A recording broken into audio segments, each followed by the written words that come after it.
अब क्या करें, नीरज के लिए कोई अच्छी सी लड़की ही नहीं मिल रही। हाँ, मैं भी बहुत परेशान हो गया हूँ। अब पता नहीं नीरज के लिए कब लड़की मिलेगी। मैं तो नीरज से काफी बार पूछ भी चुकी हूँ कि यदि उसने ही कोई पसंद करके रखी है तो हमें बता दे, हम उसके साथ ही उसकी शादी कर देंगे, लेकिन वह भी तो कुछ नहीं बता रहा। हाँ, अब क्या करूँ, मैं भी तो बहुत परेशान हूँ। मैंने तो कई लोगों से बोल के भी रखा है कि हमें हमारे नीरज के लिए कोई लड़की बता दे। अरे मम्मी जी, मैं अपनी मौसी से बात करूं क्या? मेरी मौसी की भी एक लड़की है और वो बहुत ही अच्छी है, पढ़ी लिखी भी है और वह बहुत ही सीधी है।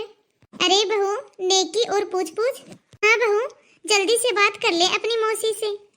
ठीक है मम्मी जी, मैं अभी अपनी मौसी से बात करके बताती हूँ आपको। अरे बहू, ये तो तूने बहुत ही अच्छी बात बताई, वरना मैं तो बहुत परेशान हो गया था। हाँ बाबूजी, देखती हूँ अभी बात करके, शायद बात बन ही जाए। हाँ बहू, जाओ तुम बात करके देखो क्या बोलते हैं वो लोग। नहीं तो फिर हमें ही नंबर दे दो, मैं बात करके देखता हूँ कि वो लोग क्या बोलते हैं। अरे नहीं नहीं, आप तो रहने ही दो, पहले बहू बात कर लेगी, वरना हम लोग अचानक से यूं क्या बात करेंगे। जाओ बहू, तुम बात करो, फिर बताना हमें वो लोग क्या बोलते हैं। ठीक है माँ जी, मैं अभी बात करके बताती हूँ आपको। हेलो मौसी, कैसे हो आप? अरे बेटा, मैं तो ठीक हूँ, तुम बताओ तुम कैसी हो? मैं भी ठीक हूँ मौसी। मौसी, वो मुझे आपसे कुछ बात करनी थी। हाँ बेटा, बोलो, तुम्हें क्या बात करनी थी मुझसे? अरे मौसी, मैं तो आपसे यह पूछ रही थी कि आपने हमारी निम्मी की शादी कहाँ तय की है क्या?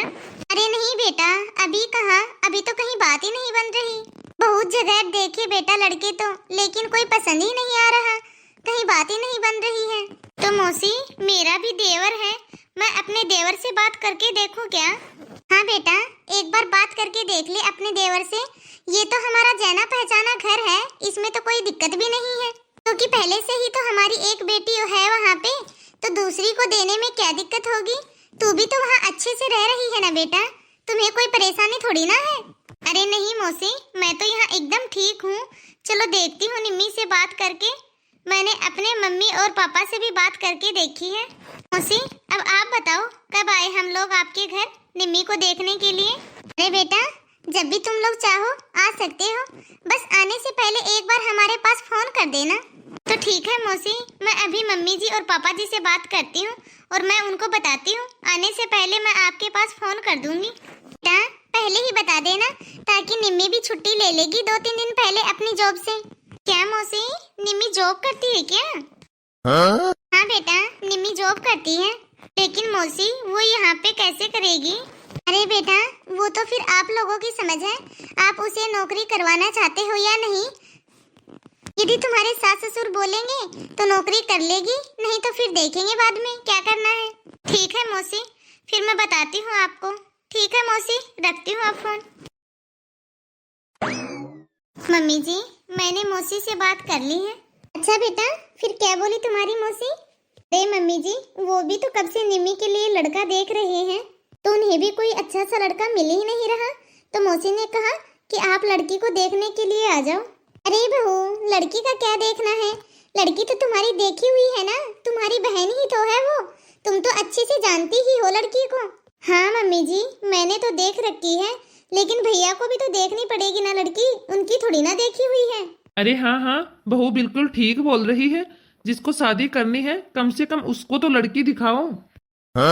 एक बार हमारे देखने से क्या फायदा है। हाँ पापा जी, मैं भी यही बोल रही थी कि भैया को एक बार लड़की दिखा लेते हैं, यदि उन दोनों को पसंद आएगा तो सब ठीक है। और वो मम्मी जी, मौसी बोल रही थी कि जब भी हम लड़की देखने के लिए जाएं तो 1-2 दिन पहले उनको फोन करके बता दें। तो मम्मी जी, आप भैया से बात करके देख लो वो क्या बोलते हैं, कब आ रहे हैं फिर। अरे बेटा, वो क्या बोलेगा, उसे तो मैं बुला लेती हूँ अगले हफ्ते ही। ठीक है मम्मी जी, आप मुझे कंफर्म करके बता दो कि भैया कब तक आएंगे, तो मैं मौसी को भी बता दूँ फिर। ठीक है बहू, मैं अभी फोन करके पूछती हूँ नीरज से, रुको 1 मिनट। हेलो नीरज बेटा, बेटा वो तुझसे ये बोलना था कि हमने तुम्हारी शादी के लिए कहीं बात करके रखी है, तुम्हारी भाभी की मौसी की लड़की है, तो तू छुट्टी आ जाता, एक बार देख लेता लड़की को। ठीक है मम्मी, मैं आ जाता हूँ। आप बताओ कब आऊँ? अरे बेटा, अब ये भी मैं बताऊंगी क्या कि तू कब आएगा? तो ठीक है मम्मी, मैं ऐसा करता हूँ कि मैं सैटरडे को आ जाता हूँ। सैटरडे और संडे की तो मेरी छुट्टी है, 1-2 दिन की और एक्स्ट्रा छुट्टी लेके आ जाता हूँ। सैटरडे मतलब बेटा परसों? हाँ मम्मी, परसों। अरे बेटा, उन लोगों ने कहा था कि 1-2 दिन पहले बता देना आने से। अरे तो मम्मी क्या हो गया फिर, मैं सैटरडे को आ तो रहा हूँ ना, मंडे तक चलेंगे लड़की देखने के लिए। आप भाभी से बोल दो, वो बता देंगी। ठीक है बेटा, तू जल्दी से आ जा, फिर बैठ के बात करते हैं। क्या कहा मम्मी जी भैया ने? अरे बहू कुछ नहीं, वो बोल रहा था कि वो परसों आ जाएगा। सैटरडे और संडे की उसकी छुट्टी है और बोल रहा था कि 1-2 दिन की और एक्स्ट्रा छुट्टी लेके आ जाऊंगा। तो तू देख ले बहू, मंडे तक तुम दोनों चले जाना लड़की को देखने के लिए। ठीक है माँ जी, मैं अभी बता देती हूँ मौसी को, क्योंकि निम्मी भी तो जॉब करती है, उसको भी तो आने में थोड़ा टाइम लगेगा। ठीक है बेटा, जा बता दे तू।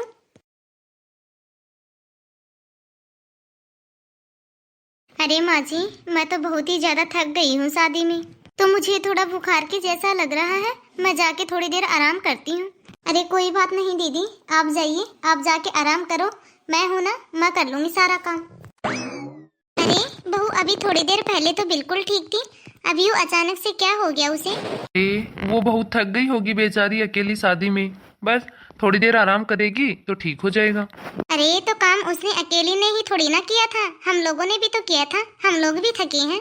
ठीक है मम्मी जी, मैं किचन में जाती हूँ, खाने की तैयारी करती हूँ। क्या बनाऊँ खाने में? अरे बहू कुछ खास नहीं, सिंपल सा दाल चावल ही बना लो। तुम भी तो थक गई होगी, जल्दी से खा पी के आराम कर लेना। यदि यहाँ दीदी आ जाती तो कम से कम वो मुझे बता ही देती कि कौन सा सामान कहाँ पे रखा है। मुझे तो कुछ समझ में ही नहीं आ रहा कि कौन सा सामान कहाँ रखा है, किस डिब्बे में क्या है। लो कोई नहीं, देखती हूँ कौन सा सामान कहाँ रखा है। अरे निम्मी सुनना, मेरे पेट में बहुत तेज दर्द हो रहा है। अच्छा दीदी, आपकी तबीयत खराब लग रही है तो चलो मैं नीरज से बोलती हूँ, वो आपको हॉस्पिटल में दिखा देगा। अरे नहीं नहीं निम्मी, ऐसी कोई बात नहीं है, मेरे पास दवा रखी है, दवा खाऊंगी और थोड़ी देर आराम करूंगी तो सब ठीक हो जाएगा। अरे नहीं दीदी, ऐसे ही कैसे दवा खा लोगे आप, मैं अभी नीरज को फोन करती हूँ, वो आपको डॉक्टर से ही दिखा लेंगे। दीदी, ओ दीदी। अरे निम्मी, तुम मेरे कमरे में क्या कर रही हो और तुम कब आई मेरे कमरे में? मैं तो कब से आके खड़ी हूँ दीदी। अरे बस मैं वो फोन पे बात कर रही थी, अभी अभी मेरी फ्रेंड का फोन आया था। हाँ दीदी मुझे पता है। बस दीदी अब आपको ज्यादा सफाई देने की कोई भी जरूरत नहीं है, मुझे पता है कि कब आपकी दोस्त का फोन आया था, और मुझे ये भी पता है कि आपने कब अपनी दवाइयाँ डस्टबिन में डाली थी। ये मुझे आज से नहीं, मुझे काफी पहले से पता है दीदी। अरे नहीं निम्मी, ऐसी कोई बात नहीं है बहन, मुझे माफ कर दो, तुम्हारे आने के बाद मेरा काम करने को मन ही नहीं कर रहा, बस मैं इसीलिए रोज बहानों पे बहाने मारती जा रही थी। प्लीज निम्मी, तुम माँ और बाबूजी को इसके बारे में कुछ भी नहीं बताना, और भैया को भी इसके बारे में कुछ भी मत बताना। नहीं दीदी, मैंने अभी तक किसी को भी नहीं बताया है, और दीदी यदि मुझे यह बात बतानी ही होती तो मैं माँ और बाबूजी और नीरज को कब की बता चुकी होती, लेकिन मैंने किसी को कुछ भी नहीं बताया, मैं सीधे आपसे ही बात करने के लिए आ गई। तुम मुझे माफ कर दो, आज से हम दोनों बहनें मिलके एक साथ काम किया करेंगी। आज के बाद मैं किसी भी काम में आलसी नहीं दिखाऊंगी, बल्कि मैं तुम्हारे साथ बराबर दोनों बहनें मिलजुल के काम किया करेंगी। तो दोस्तों कैसे हो आप सब, आई होप आप सब अच्छे ही होंगे। तो आप सभी को आज की हमारी यह स्टोरी कैसी लगी, कमेंट बॉक्स में कमेंट करके अपनी राय जरूर दें, और ज़्यादा से ज़्यादा इस वीडियो को लाइक और शेयर करें। यदि आपने अभी तक हमारे इस चैनल को सब्सक्राइब नहीं किया हो तो फटाफट से बेल आइकन दबाकर सब्सक्राइब करें, ताकि ऐसे ही मज़ेदार वीडियो आप तक पहुँचते रहें। तो बाय दोस्तों, अब मिलते हैं अगले वीडियो में।